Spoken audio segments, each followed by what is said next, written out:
I didn't scream when I found out my husband was cheating. I didn't throw his phone against the wall. I didn't storm into the bathroom and confront him while the shower was still running. I stood there, barefoot on cold tile, holding a phone that wasn't mine, and something inside me went completely, terrifyingly quiet. The message was still glowing on the screen. Still thinking about yesterday. You're incredible. For a second, my brain tried to bargain with reality. Wrong number. Inside joke. Spam. But then I opened the thread. Photos. Explicit messages. Hotel plans. Dates that stretched back months. And the name at the top of the conversation wasn't a stranger. It was a woman who worked at my company. A woman who sat a few rows away from my husband.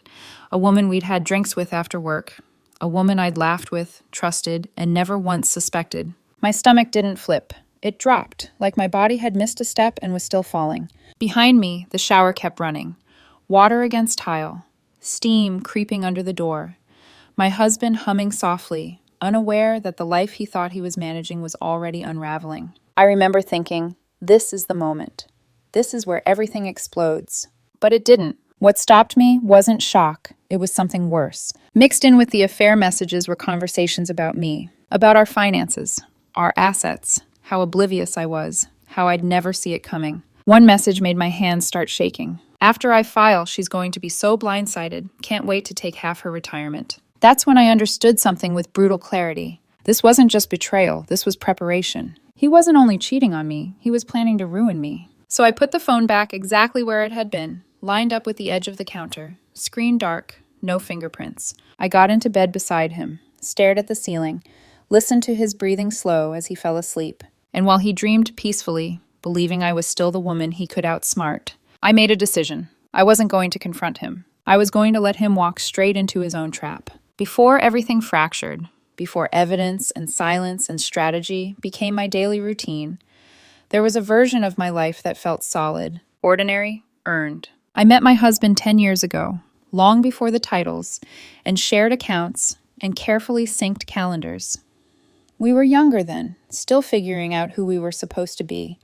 We didn't meet in some dramatic, cinematic way. No sparks flying across a crowded room. It was quieter than that. A mutual friends gathering.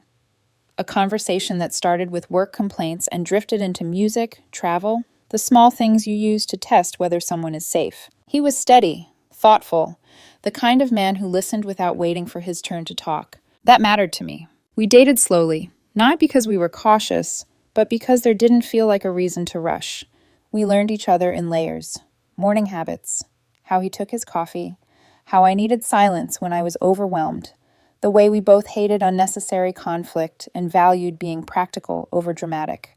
When he proposed, it wasn't flashy, no crowd, no spectacle, just us, sitting on the couch after dinner, his voice a little unsteady when he asked if I wanted to build a life with him. I said yes, without hesitation. I remember thinking how easy it felt to trust him. We married a couple of years later, nothing extravagant. Close family, a small circle of friends, a promise that felt mutual and grounded. We talked about everything back then, careers, money, boundaries. We agreed to keep things transparent. Shared finances, joint credit cards, full access to each other's lives. It felt mature, responsible. I worked hard. He worked hard. Different departments at the same company, different rhythms, but the same long-term goals. We bought our condo together after years of saving. Chose it carefully. Neutral walls, enough light, space that felt like a future instead of a placeholder. For a long time, it worked, or at least that's what I believed. Looking back now, the early cracks feel obvious, but at the time they blended seamlessly into normal life. Late meetings, work trips, fatigue that we blamed on stress instead of distance. I told myself long-term relationships weren't supposed to feel exciting all the time. That stability meant quiet. We both had demanding jobs. Some weeks we passed each other like polite roommates.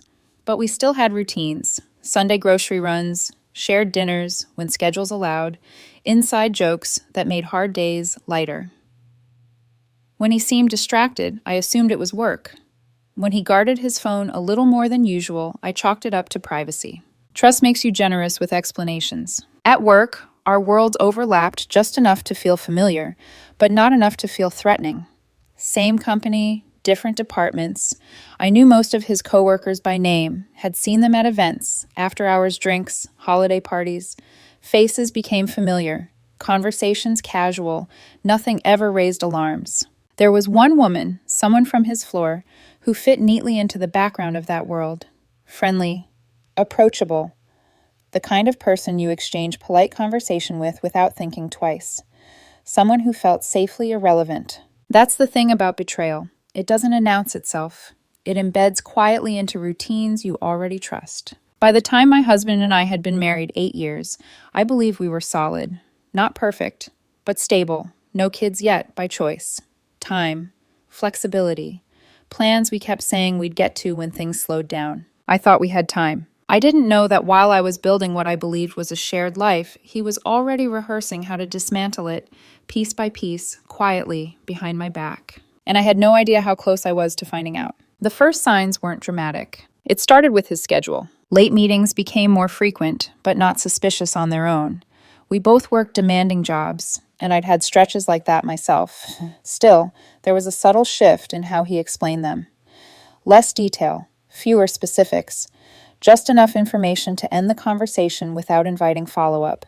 Big rollout week, he'd say, already turning toward the bathroom. Client deadlines, or department stuff. Vague but plausible. Then there were the showers. He started showering the moment he got home on certain days, always the same days of the week.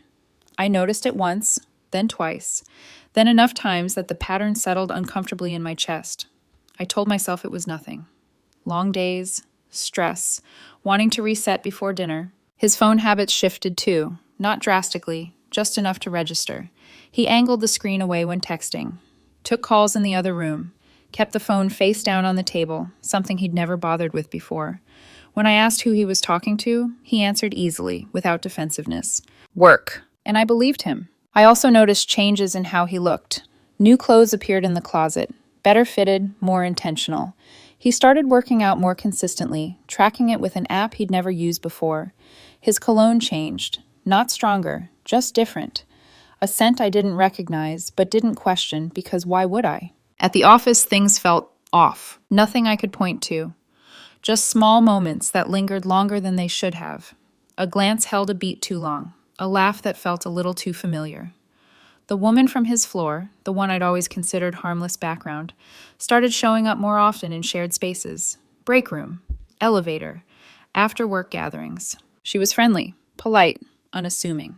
When she talked to me, she met my eyes, asked about my work, complimented my shoes once, normal social interactions that gave me no reason to feel threatened. And that's what unsettled me later, the absence of warning signs, the way everything stayed within the boundaries of plausible deniability. At home, my husband was attentive in the ways that mattered on the surface. He didn't pull away emotionally. He didn't pick fights. If anything, he was calmer than usual, almost relieved, like someone who'd solved a problem I didn't know existed. I remember one night, sitting across from him at the kitchen table while he scrolled through his phone, the glow reflecting faintly on his face. "You okay?" I asked. He looked up immediately, smiled. "Yeah, just tired." It should have ended there, and it did, because I let it. That's the thing about long-term relationships. You learn how to smooth over discomfort, how to choose peace over paranoia, how to tell yourself that love doesn't look like suspicion. I had no proof, no evidence, no single moment I could point to and say, this is where it changed. Just a growing sense that something was being withheld. By the time that feeling solidified into unease, the truth had already been unfolding for months. I just didn't know it yet, and when it finally surfaced, it wouldn't arrive as a confession or a confrontation. It would arrive by accident. I didn't need to reread the messages to know what they meant. The truth had already landed in my body earlier that night, sharp, undeniable, impossible to unsee. By the time I put his phone back on the counter, the shock had passed.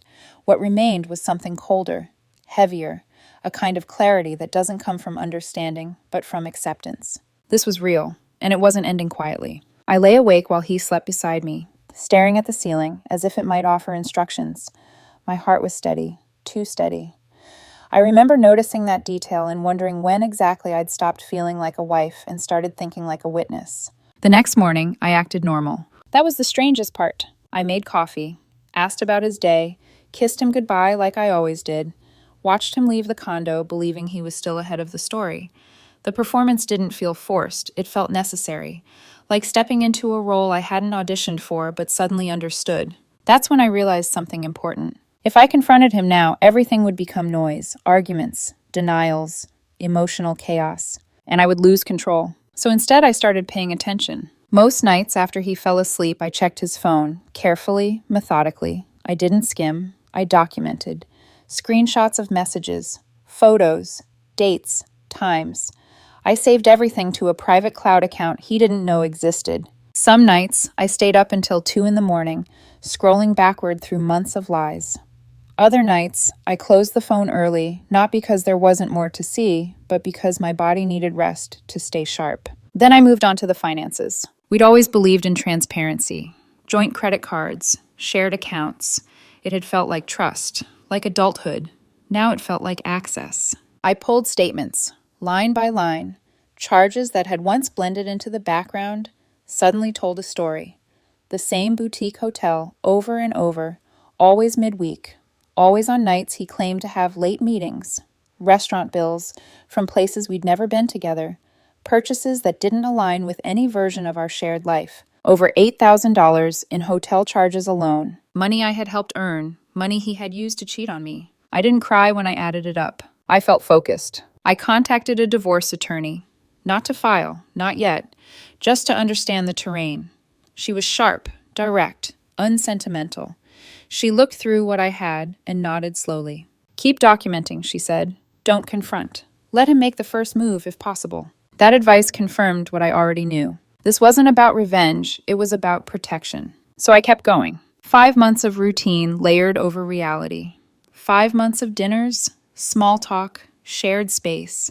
5 months of watching him lie easily, confidently, believing he was managing both his affair and his exit. I watched him grow more relaxed as time passed, less cautious, more assured, as if he believed I was exactly the person he'd described in those messages, trusting, unaware, predictable. He had no idea that every step he took forward was being logged. The shift wasn't when I found the messages. It was when I chose silence. That decision changed the trajectory of everything that came next. Once I made that decision, every sound in our home sharpened.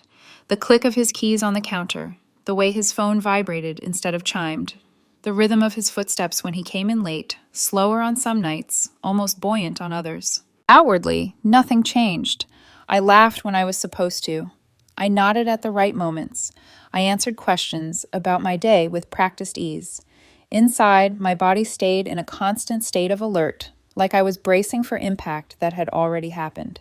There were moments I almost broke. Standing across from him at the kitchen sink while he talked about work, casual and relaxed, I felt a tightness in my chest so sharp it stole my breath. He was lying to my face with the same mouth he used to tell me he loved me. That realization came in waves, each one duller than the last, like my nervous system was rationing pain. One evening, a few weeks in, he sat beside me on the couch and took my hand. "You've seemed a little distant lately," he said gently. "Everything okay?" The audacity of it almost made me laugh. I studied his face. The concern looked real, or convincing enough that I understood why I'd trusted him for so long. For a split second, I considered telling him the truth right then, forcing the lie into the open. Instead, I squeezed his hand back. "I'm just tired," I said. "Work's been a lot." He nodded immediately, relieved. "Yeah, same here." He needed me to stay normal, and I was giving him exactly that. My reaction wasn't explosive grief or rage, it was restraint, discipline, a deliberate narrowing of my emotional world so I could function inside it. I compartmentalized everything, betrayal in one box, daily life in another, strategy in a third. At night, after he fell asleep, my body released what it couldn't during the day. My jaw would ache from clenching. My shoulders stayed tense no matter how much I stretched. Some nights, I lay awake replaying specific messages in my head, not the explicit ones, but the cruel ones, the ones where he talked about me like I was a liability instead of a person. Those were harder to swallow than the affair itself. I didn't tell anyone, not my friends, not my family, not a single soul. Part of me wanted to say it out loud, to have someone validate the rage simmering just under my skin. But another part, stronger, steadier, knew that once I spoke, the story would start moving without me. Opinions, advice, pressure to act before I was ready. I wasn't ready, so I kept observing. I watched how easily he lied, how he adjusted details without hesitation, how he spoke about our future like it was still intact, all while actively planning to dismantle it. I watched him relax more as time passed, as if the longer I stayed quiet, the safer he felt. That confidence gave me room, because every time he underestimated me, he made my preparation easier. I met with my attorney again, asked practical questions. What happens if he files first? How assets are typically divided? What documentation actually matters? She didn't ask me how I felt. She asked me what I wanted to protect. That question grounded me. I wasn't reacting emotionally anymore. I was responding strategically. Still, the emotional cost was real. Some days, I'd catch my reflection in the mirror and barely recognize myself. I looked composed, functional. But there was a flatness in my eyes that hadn't been there before, like I'd shut off a part of myself to survive. I wondered if this was what betrayal did, turned love into vigilance, intimacy into performance. And yet, even in that numbness, there was resolve. I wasn't going to beg, I wasn't going to plead, and I wasn't going to be blindsided. When the confrontation finally came, and I knew it would be on my terms. By the second month, the silence had its own gravity. What began as a choice hardened into routine. I learned how to live inside two parallel realities, the one he believed in and the one I was documenting. Mornings were domestic and unremarkable. Evenings were calm on the surface. Nights were clinical. I became meticulous. I stopped relying on memory and started relying on patterns. Tuesdays and Thursdays mattered. His calendar showed late meetings like clockwork. The same boutique hotel appeared on the statements again and again, always midweek, always during hours he knew I wouldn't be home. I pulled every charge, cross-referenced dates, saved PDFs. I created folders labeled by month, screenshots organized by day, a timeline that didn't rely on emotion, just facts. The more organized I became, the bolder he grew. He stopped checking whether I was asleep before texting. He showered immediately when he got home on hotel days, like it was muscle memory. His phone stayed face down. His tone relaxed. He started talking about the future again, trips we might take, changes we could make to the condo, like a man rehearsing sincerity. One night, while we were loading the dishwasher, he said casually, "If we ever split up, we'd do it amicably, right?" I didn't look at him. I placed a plate carefully into the rack. "Why would you ask that?" I said. He shrugged too quickly. "Just thinking out loud. People grow apart sometimes." I nodded, slow and neutral.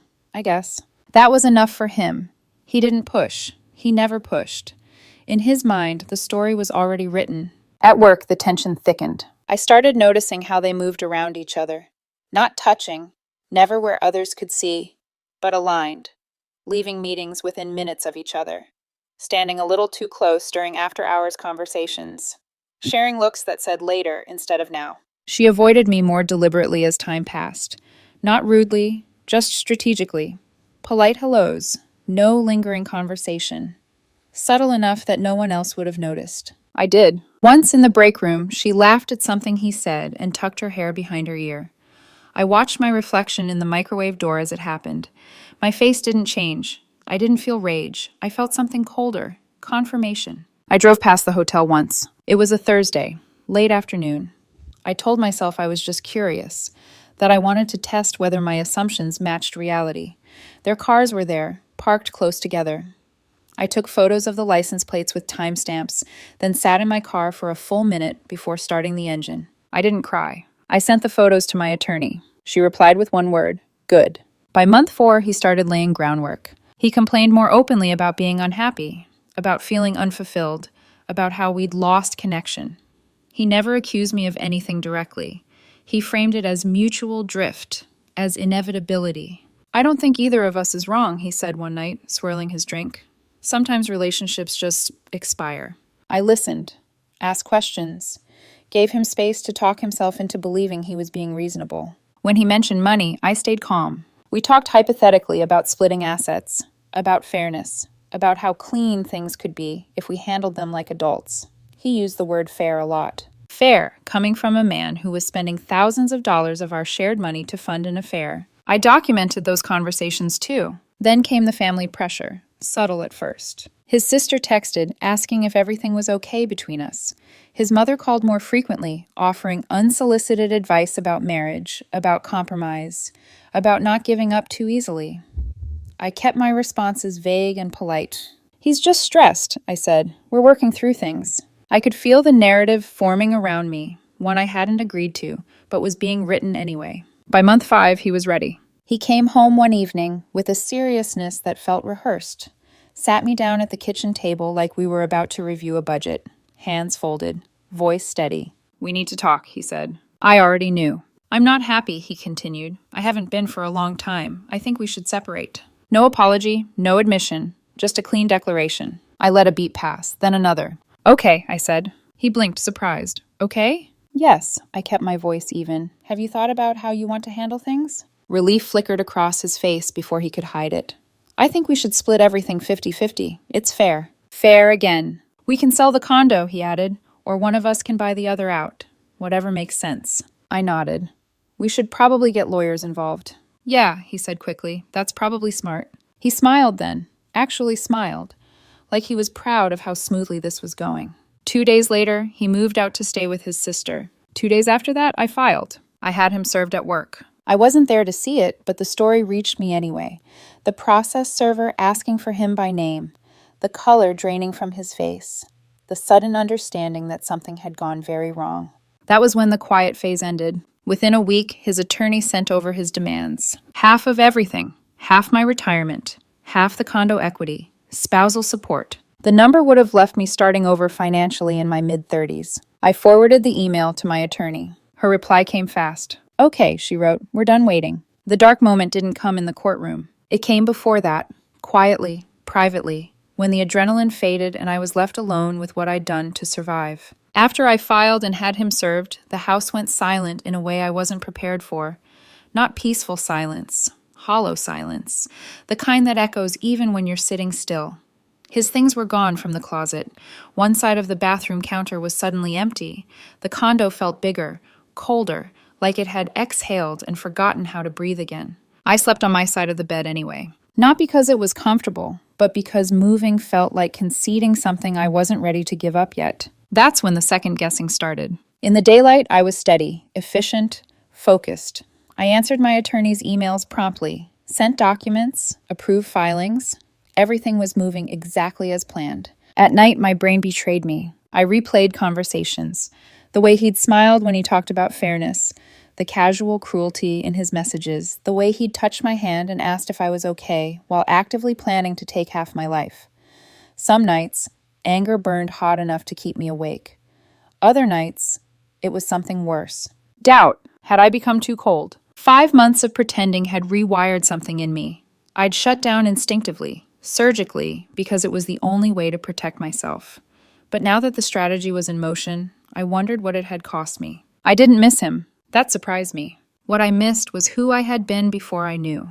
The version of myself who didn't listen for lies in every sentence, who didn't analyze tone, timing, body language like evidence, who didn't feel her chest tighten every time her phone buzzed. Friends started asking questions. Word travels fast when a marriage ends abruptly. People reached out with cautious texts. "Thinking of you, let me know if you need anything." I kept my responses vague. I wasn't ready to tell the story, and I wasn't sure I ever would be. Once you tell it, you don't get to control how it's repeated. Then his family crossed the line. His mother called one afternoon. I almost didn't answer. Something told me I should. She didn't ask how I was. She went straight for the guilt. "He's not doing well," she said. "He's devastated. He never wanted things to get this ugly." Ugly. I gripped the phone harder. "I didn't make it ugly. You didn't have to file the way you did," she continued. "You could have handled this privately. He says you're trying to destroy him." I closed my eyes. "He cheated on me," I said calmly, "for months, and he used our shared money to do it." A pause, short, calculated. "People make mistakes," she said. "You don't have to ruin his life over one bad decision." That word again, mistake. I felt something in me finally crack, not loudly, but completely. "This wasn't a mistake," I said.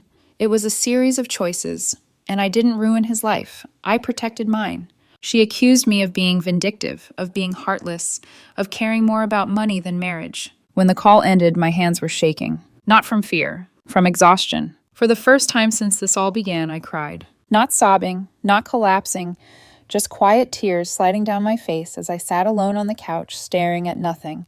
It wasn't about him. It was about the weight of carrying everything alone for so long, about becoming someone strategic and unrecognizable just to avoid being destroyed. I wondered if the judge would see me the way they were painting me. Cold, calculated, punitive. What if this backfired? What if all my preparation still wasn't enough? That night, I barely slept.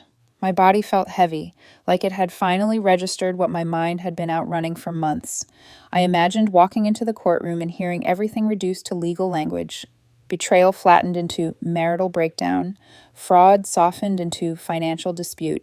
I imagined him crying, telling his version, making me the villain. For the first time, I questioned whether silence had been the right choice. But even in that darkest moment, curled inward, uncertain, stripped of momentum, one truth remained unshaken. I had evidence. Facts didn't disappear when narratives shifted. Screenshots didn't care about guilt trips or moral reframing.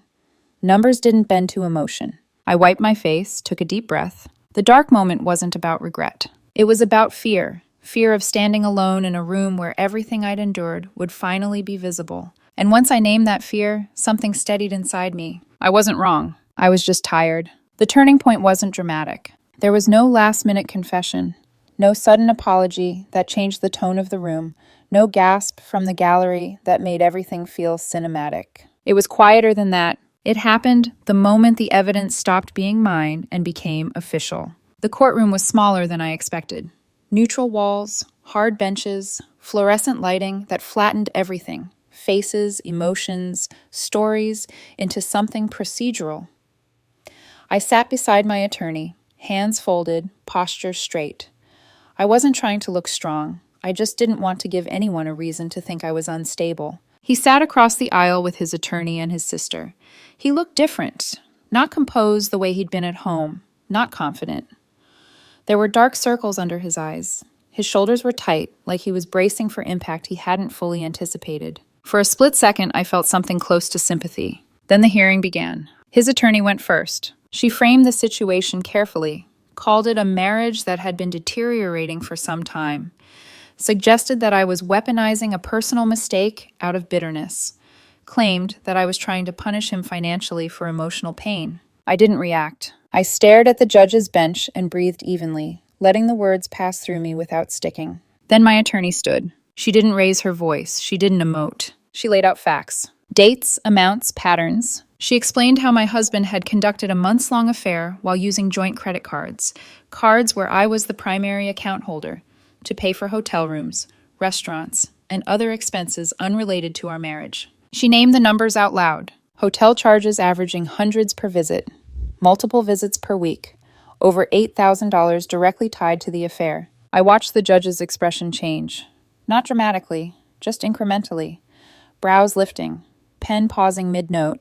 Then came the messages, printed, organized, chronological. My attorney handed them over, pointing out specific lines, the ones where he joked about my trust, the ones where he discussed timing a divorce, the one where he explicitly mentioned taking half my retirement. The judge read silently for a long moment. My husband didn't look at me. He stared straight ahead, jaw clenched. The judge finally spoke. "Did you write these messages?" he asked. My husband hesitated. "Yes," he said quietly. "Did you use joint marital funds to pay for hotel rooms where you met your affair partner?" Another pause. "Yes." "Did you represent those charges to your wife as business expenses?" Longer this time. "Yes." The room went still. When the judge leaned back in his chair, something inside me shifted. Not relief, not triumph, just recognition. This was no longer about perception. This was about record. The ruling came cleanly. My retirement account would remain intact. The condo would be sold, with proceeds split 60-40 in my favor to compensate for misuse of marital funds. He would reimburse me $12,000, $8,000 in documented hotel expenses, and an additional $4,000 for other charges directly tied to the affair. No spousal support. The words landed one by one, heavy and final. His attorney tried to object, called it excessive, punitive. The judge cut her off. "What's punitive," he said, "is lying to your spouse while using shared resources to fund an affair. This court is finished." That was it. No gavel slam, no raised voices. Just closure, delivered in legal language. Outside the courtroom, my husband tried to approach me. His sister grabbed his arm, whispering urgently. He looked desperate now. panicked in a way I'd never seen. "Please," he said, "can we talk?" I met his eyes. "You can have your attorney contact mine," I said evenly. "That's all." I turned and walked away. Not because I was strong, but because the power had shifted, and I could feel it. For months, I'd been the one holding everything together in silence, absorbing lies, documenting damage. Now, the truth was no longer something I carried alone. It had weight, authority, consequences. The turning point wasn't about winning. It was about no longer needing to explain myself. Winning doesn't feel the way people think it does. There was no rush of triumph when the ruling came down. What followed instead was a slow, heavy cascade of consequences, some expected, some not, that settled into every corner of my life. The first impact hit him. Almost immediately, his attorney reached out to mine, asking if there was room for discussion, extensions, adjustments, a more workable timeline for the restitution. My attorney declined each request with the same calm efficiency she'd brought to everything else. The court order was clear. He didn't have $12,000. That detail didn't surprise me. Spending thousands on hotels and dinners has a way of hollowing out savings. What did surprise me was how quickly his problem became my problem, at least in the eyes of his family. His mother called again. This time her voice was sharper, less controlled. "He's barely getting by," she said. "He's staying with his sister. He can't afford his own place. And now this?" "This," I replied, "is a court order. You didn't have to push it this far." I almost laughed. "I didn't push anything," I said. "He did. For months." She accused me of ruining him, of being obsessed with money, of choosing punishment over compassion. I listened, silent, until she ran out of steam. "Tell your son to comply with the judgment," I said, "and stop calling me." Then I blocked her number. After that, the narrative shifted online. He didn't post anything directly. He was smarter than that, but vague statements started appearing on social media. Quotes about financial abuse, about controlling partners, about finally escaping a toxic marriage. People who didn't know the truth filled in the blanks for him. Friends rallied around his version. Comments poured in offering sympathy, validation, moral outrage. I saw it all through screenshots sent by well-meaning acquaintances who thought I should know what was being said. I told them not to send me anything else. My attorney's advice was simple. Don't respond publicly. You have a ruling. Let him have the internet. Then came work. The company rumor mill moved fast. He stopped showing up after a few tense weeks. No announcement, no explanation, just gone. Later, I heard through office whispers that HR had opened an investigation, something about violating workplace relationship policies. He resigned before it went anywhere. The woman he'd been involved with disappeared too. Transfer, leave. I didn't ask. The condo went on the market shortly after. I wanted it gone. Not because I couldn't afford it, but because every room carried echoes of a life that no longer existed. We priced it to sell quickly. It worked. An offer came in within days, over asking. We had to meet at the title company to sign. That was the first time I'd seen him since the hearing. He looked worse, thinner, pale, like someone who hadn't slept properly in weeks. His sister was with him again, eyes sharp, jaw tight, like she was prepared for a fight. We sat on opposite sides of the waiting room, didn't speak. When we went over the numbers, the title agent read everything carefully. My share, his share, the 60-40 split. Then the restitution, $12,000, to be paid separately per court order. His sister lost it. That money was marital, she snapped. How is this fraud if they were married? The agent froze, uncomfortable. Ma'am, I'm just following the legal documents. My husband grabbed her arm. Stop, he said quietly. We signed. When it was over, he stood up and looked directly at me. I hope you're happy now, he said. I considered the question. No, I said honestly. I'm not happy. I'm divorced. I'm starting over, but I'm not wrong. I walked out before he could respond. A few days later, the sale proceeds hit my account. After fees, it was enough to reset, to breathe. Enough to make the months of restraint feel justified, even if the emotional cost lingered. He had 2 months to pay the restitution. His attorney filed for extensions. My attorney opposed them.